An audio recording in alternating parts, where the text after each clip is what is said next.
And if living a long, healthy, wise, and joyful life wasn't just a dream but a genuinely achievable mission, in this video, I'll guide you to the answer to this profound and decisive question. But before we dive in, I want to ask you a simple yet powerful question. How long do you want to live? 80 years? 100 years? 120 years? More? Maybe you've never pondered this question, yet it's one of the most important to consider for anyone aspiring to a long, healthy, and fulfilling life.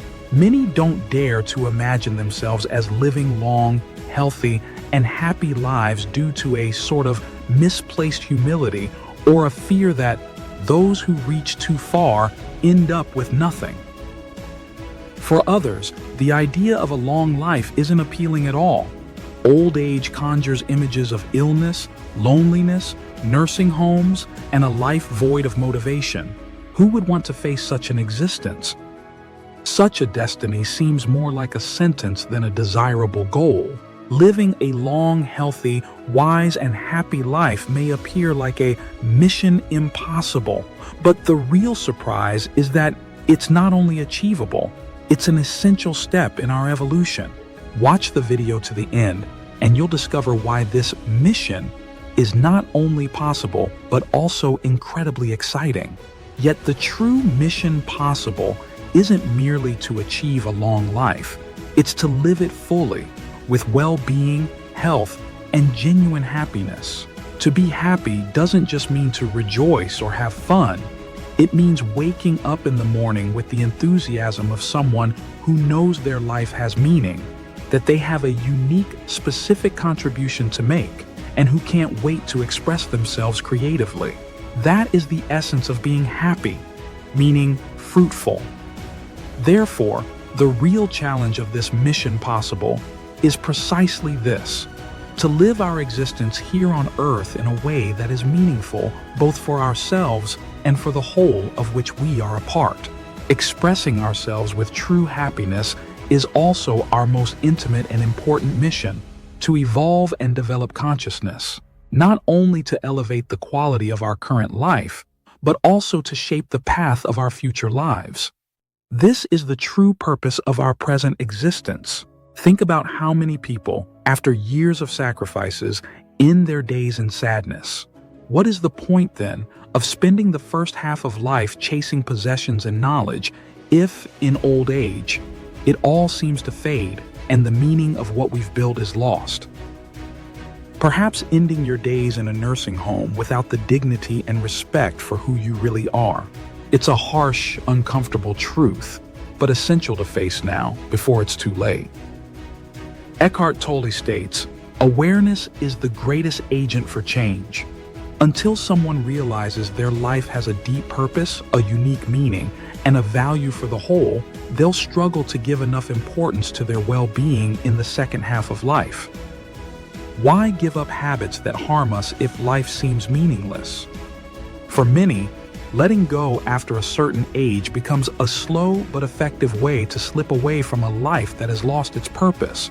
Consider this: smoking kills you is written on every cigarette pack, but if your life has no true meaning, you won't care. But remember, your life is not a rehearsal. It's short, incredibly short. It's like a breath, suspended between cradle and grave. Even if you're fortunate enough and capable of living long, remember that compared to the universe, to the past and the future, and to the vastness of all that exists, life is always but a breath, a moment. Sure, someone might set a record, living a little longer, maybe up to 150 or 200 years, but it's still very brief. As the great philosopher Seneca said, "Life is short, but it is the quality of what we do that counts, not the amount of time we have." This moment, however long or short, is your life. And you know what?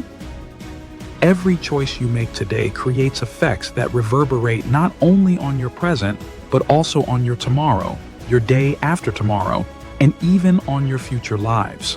So let me ask you, how do you really want to use your life? You can choose to spend your time between meals, drinks, smoke, and leisure, or you can dedicate it to something greater, something that goes beyond the simple consumption of oxygen, time, and food. Morpheus, in the movie The Matrix, offers Neo a crucial choice. Do you want the red pill or the blue pill? With the blue pill, nothing changes. You stay in the dream, in the reality you know, and tomorrow you wake up as if nothing ever happened. But by choosing the red pill, you find out how deep the rabbit hole goes, and you begin to search for the truth of who you are and why you're here. Today, I'll play the role of Morpheus and offer you the same choice. I offer only the truth, nothing but the truth. How do you really want to use your life? Now you stand before this decision, the red pill or the blue pill. Life is short, a breath. But even if we were to live 80, 100, or 200 years, the question would be the same. How do you want to use this breath of life that you've been given? One way to interpret life is this: to believe. But beware, the moment you believe blindly, you relinquish the possibility of truly understanding. If we look around, we see that most people have simply chosen to believe. They believe in something, whether it's black or white, a religion, or a political party. They believe, follow, obey, compete, and consume, often at the expense of our planet. You may wonder then what the alternative is. The alternative is to understand. It's to seek to understand, to evolve, to collaborate, and to contribute to something bigger. Instead of being mere spectators or consumers, struggling until age 60 and then tired and unmotivated at the end, we can choose to become creators of a new reality, a life of quality, genuine generators of happiness. Will you continue to believe passively, or will you begin to truly understand? Because it all starts here, from the awareness that you have the power to transform not only your life, but also the world around you. Life is but a breath, yes, but you can make it truly meaningful. Now you face a choice that can make all the difference: red pill or blue pill. Before you answer, ask yourself, what does my soul really desire? What is the deep reason I'm living this earthly experience? Living, ultimately, is the soul's journey, and its voice matters more than anything else. Humans have a mind to decode the reality around them, yet they perceive less than 3% of what exists. The remaining 97% remains hidden. We have a body that allows us to experience the physical world, but it is the soul that gathers the fruits of these experiences, allowing them to blossom for eternity. We come from the spiritual world beyond the veil. We incarnate in the material world to gain experience and develop consciousness. And when we return beyond the veil, we carry every lesson learned along the way. It's an evolutionary journey, a path that stretches from far away. We have traveled through many forms of life. We were cells, fish, trees, animals, until we became human beings. And you know something? This is the first time we have an extraordinary opportunity to be conscious of ourselves, aware of our existence. When we were a giraffe, a shark, or a fly, evolution proceeded slowly, almost imperceptibly. But now, as human beings, we can choose to accelerate it in ways that were previously unthinkable. In our previous lives, when we were not yet human beings, evolution followed a slow, unconscious rhythm, guided only by instinct and natural laws. But now, as human beings, we are for the first time endowed with self-consciousness. We can look in the mirror, recognize who we are, and understand the power this grants us. We have the unique ability to participate actively and consciously in our evolution. Consider children. When they are very young, up to about a year old, they don't recognize themselves in the mirror. If you put a red dot on their forehead and show them their reflection, they don't understand that the dot is on them. But then, a decisive moment comes when they exclaim, "Ah, that's me." That's the point where we, as humans, find ourselves now. We know we exist. So then, one might ask, How do we choose to use this existence? How can we truly make the most of the years we have left? This question presents each of us with an opportunity and a great responsibility to choose whether to use life to evolve and contribute to collective evolution, or to wander aimlessly, letting this once-in-a-lifetime opportunity slip away. Evolve or merely survive? It's a powerful question and should be left to the deepest part of ourselves to find the authentic answer. We are profoundly influenced by the environment in which we grow up: family, school, society. Thus, our answer to this fundamental question might not reflect who we truly are. Due to these influences, we may believe our life depends on a deity, or think we're here by mere chance without a specific purpose. Much of what we believe, however, may not be ours at all, but rather the legacy of those who raised us during our early years. What we believe turns into a self-fulfilling prophecy, becoming our reality. As Henry Ford once said, "Whether you think you can or you think you can't, you're right." If you believe you're limited, you will be. If you believe you cannot change, you won't. If you believe life has meaning, it will. And if you believe you can evolve, you will. Connecting with our soul enables us to recognize and free ourselves from all these influences. And that is exactly the point. A long, healthy, and joyful life begins in the mind. Everything depends on what you believe. There's a compelling story about elephants in India. When young, they're tied by one leg with a rope. The little elephant tries to break free but can't. It's not yet strong enough. After many failed attempts, it gives up and accepts its condition. Later on, as a full-grown, powerful adult, the same thin rope is all it takes to keep it restrained. It won't even try to escape anymore. Its mind has been conditioned, and the lesson learned as a calf now keeps it bound as an adult. This is exactly what happens to us humans. From a young age, we're conditioned to believe our potential is limited, that we must accept a certain reality, and that we should stop dreaming of a greater purpose. But this conditioning can be broken.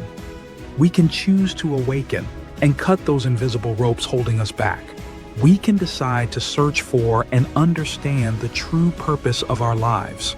We are here for a reason, and discovering it can become the very reason to live, the beginning of a spiritual path that will inspire us for the rest of our existence. Believing we have no value, that we are unimportant, or that decay is inevitable after a certain age brings suffering. We suffer because, in this view, the soul is missing. The deep understanding of the purpose of our existence is absent. Often, until our 40s or 50s, we follow society's script, find a partner, build a family, work, and maybe even buy a house. This endless doing pushes us forward, feeding the illusion that it's the true purpose of life. But what happens when we reach 60, 65, or 70? What else remains truly meaningful to do that can deeply motivate us? Those who understand that beyond the mind and body, there is a soul discover an inexhaustible source of inspiration in the pursuit of expanding their consciousness, regardless of age. If we don't know why we are here, if we don't understand how to fully use our life, how can we find true happiness? That authentic happiness, full of meaning and fertility for the body, mind, and soul. Seneca also said, "There is no favorable wind for the sailor who does not know where to go." The sadness we see in today's world, especially among the elderly, arises precisely from a lack of spiritual perspective. Many have lost the true meaning of their existence, conditioned to believe that possessing, competing, and consuming were the keys to happiness. The result? A devastating reality of widespread unhappiness. However, those who understand they are a soul in continuous evolution find value in all of life's experiences, including old age. Then, old age becomes an opportunity for growth. With this awareness, the mission of a long, healthy, wise, and happy life becomes possible. Living longer then becomes a precious resource, a chance to use time wisely to expand our consciousness. In this light, taking care of our mind and body becomes essential as they are fundamental tools for our evolutionary journey. Eckhart Tolle states, "We are here to allow the divine purpose of the universe to unfold through us." This shows how important we are. We are a spark of the whole, here to play our part and contribute to the greater whole. We're not here by accident, and we must always remember our importance in the grand design of evolution. If you enjoyed this video and found inspiration to use your life for its evolutionary purpose, give it a like and share it with those who could benefit from it. And don't forget to subscribe to the channel to stay updated on new videos designed to help you cultivate an empowering and enriching mindset. Living a long, healthy, wise, and joyful life is, therefore, a mission possible. Thank you wholeheartedly for your time and attention.